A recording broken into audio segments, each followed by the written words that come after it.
Now, what if you have a real bad squeak under a piece of carpet? Do you have to take the carpet up? Not anymore. Squeaks beneath carpeted floors are usually the result of loose plywood subfloors, and this little kit is perfectly designed for securing those with everything included but a drill and tape measure.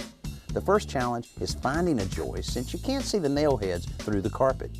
To find the joist, you'll drive this 4.5-inch screw, which is only threaded for about an inch, into the floor where you think a joist might be. If it won't back out, then you know you've missed the joist and you'll need to pull on the washer to get it back out. As we discovered, this takes a little bit of trial and error, but soon we found the joist, and that's when we're ready for the next step. This 3-legged guide goes directly over the spot where the screw will be set, and the special screws provided with the kit are driven down through the center. The guide will stop the screw at exactly the right depth. Then you remove the guide and use one of its specially designed legs to grip and snap off the screw, which will break off just below the surface of the plywood, holding the subflooring down without leaving anything sticking up. After the first screw is located, the rest are easy since you can go along the joist or 16 inches over to the next one. Pretty soon, no more squeaks.